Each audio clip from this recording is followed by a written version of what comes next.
नमस्कार, मैं doctor Ashutosh Pande, vascular endovascular surgeon, Tenor Palm hospital.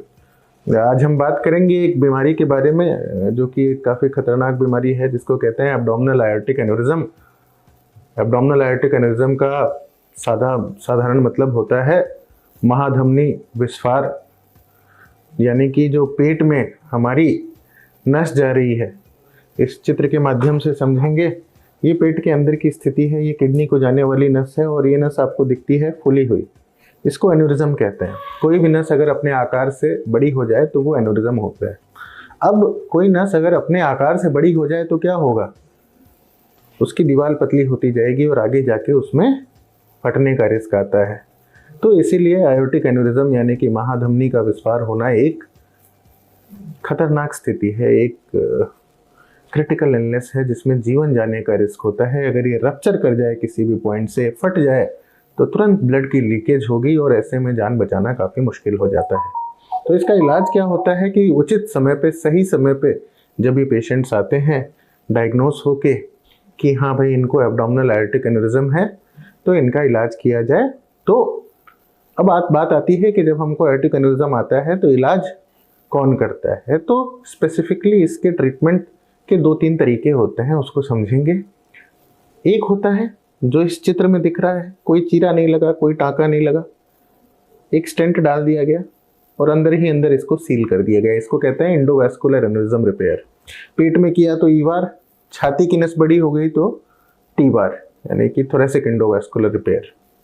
तो छाती की नस या पेट की नस का जब भी विस्फार होता है तो एंडोवैस्कुलर रिपेयर। दूसरा ऑप्शन है कि भाई कुछ पेशेंट बहुत फिट होते हैं, 30 साल 35 साल के मरीज, जिनमें किन्हीं कारणों से ये हो जाता है।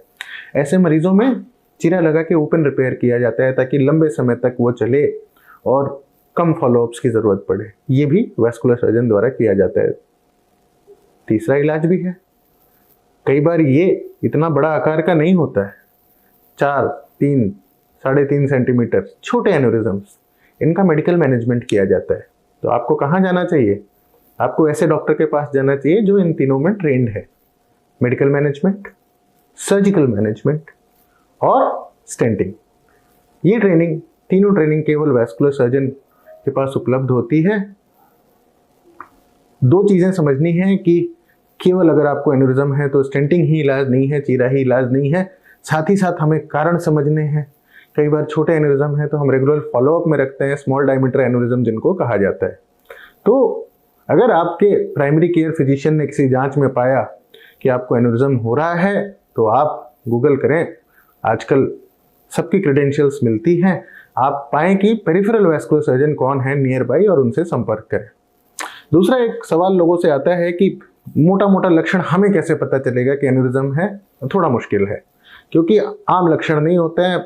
जो पेट में एन्यूरिज्म होता है उसका होता है कि पेट में दर्द हो रहा है, कमर में दर्द हो रहा है। अब जरूरी नहीं है हर कमर का दर्द एन्यूरिज्म हो, पर जितनी भी बेसिक जांचें होती हैं इन दर्दों में, या वो अल्ट्रासाउंड हो गया या कई बार एमआरआई में पकड़ा जाता है जो स्पाइन के लिए कराया जाता है कि महाधमनी का आकार बड़ा हो रहा है। लेकिन अगर किसी भी जांच में ऐसा कोई शक आता है तो आपको उसी क्षण निकटतम वैस्कुलर सर्जन को ढूंढना होगा, जो आगे आपको इसके बारे में विस्तार से समझाएं।